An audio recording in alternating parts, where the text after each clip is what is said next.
first time in a long time, the press was right. I am here to announce that I am officially endorsing Ted Cruz to become the first Hispanic president of the United States. Breaking tonight, Ted Cruz getting a historic endorsement from one of the most iconic conservative voices in the country.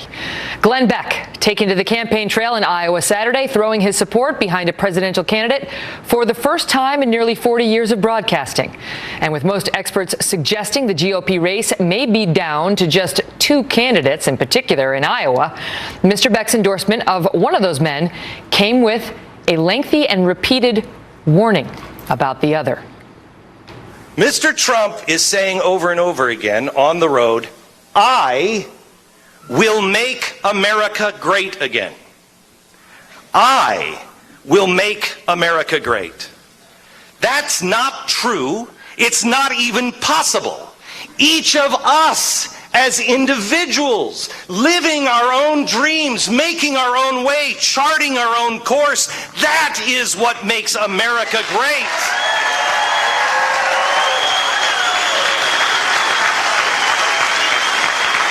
Anything else is faith in self, and it is empty. It's the human ego, and it is arrogant, and it is dangerous.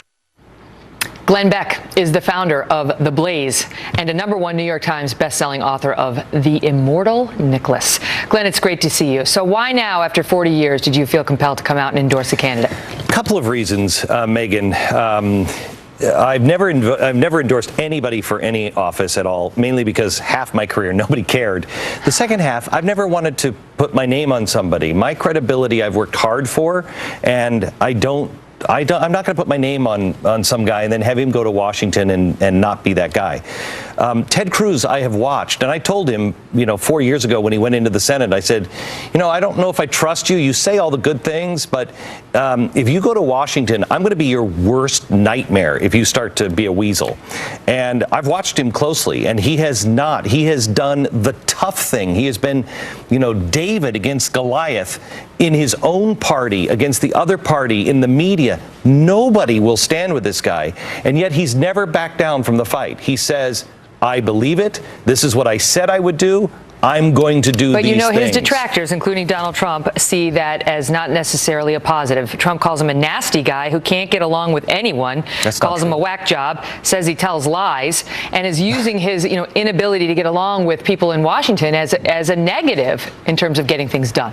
Here's the part. Donald Trump said this weekend that he is going to, he has to cut deals, and we have to be part of the establishment. I'm quoting him. Yeah, I'm going to have to be part of the establishment to be able to get things done. Well, that's the problem. That's what stopped me with Rand Paul. I love Rand Paul, but when he made a deal with Mitch McConnell, I didn't know if I could trust him. People are tired of deal making, especially when it's not rooted in something. So the second reason I decided to endorse Ted Cruz is, A, I believe him, but the second thing is, I really truly believe, and I have a very long record, and people made fun of me when I said the caliphate was coming. They said it was absurd and it would never happen. And Megan, I tell you, I feel as strongly about this that there are a lot of great people in the Republican Party that you could vote for, a lot of them, and that I could vote for.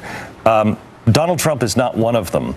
And the next guy who comes into office is going to finish the fundamental transformation that was started by Woodrow Wilson and accelerated through Barack Obama. We're headed for real trouble, Islamic trouble, economic trouble, and civil unrest in the next 4 or 5 years. This next president is going to either finish, and we're going to become a nation where the pen and the phone are the way to rule, or we're going to have somebody who has the Constitution in their bones, and they're going to repoint this cornerstone and set it right and give us a new start. But why do you obviously Donald Trump is the front runner by a lot. And so conservatives are backing him to some extent. Moderates are backing him to some extent. And the country, the GOP, does not feel the way you do. How did you get to this sort of divide where you're over here and most of these Republicans are over here? Because I've always been that guy. I mean, you know, Megan, when I was working there, I was always kind of the guy who's out. But we loved you. I know, and I've always loved you, but I've always been the guy who is kind of going and marching to my own tune. And I'm the one thing I do know are progressives. If there's anything I know, it's a progressive. And this is a very dangerous thing. And I warned when I was on Fox, I did several episodes on the fact, and this is why I've only spoken at CPAC one time, and they never invited me back, because I said the progressive cancer started from the Republicans, and it is in your own party. And I tried to warn on Fox. I did a show, the biggest one you could remember is the one where I did with a pendulum.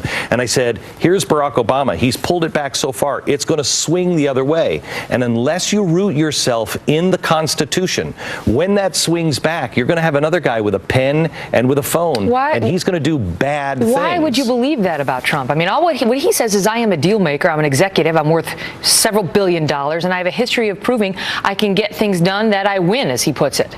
But that's not, I mean, that's great for a CEO, but that's not the job of a president. The president first of all, does not create jobs. He doesn't jam things down your throat. The president is not supposed to rule by dictate or edict or executive power.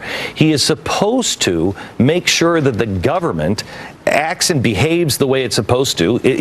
When he raises his hand, I will protect and defend the Constitution of the United States. When we head into trouble, and trouble is coming, you want a guy who says, look, let me say this. We have Lindsey Graham on record saying, I don't have a problem with the NSA spying because, you know what, we're at war. We have, I think it was John McCain who said, I love freedom of speech, but, there's times that has to be curbed.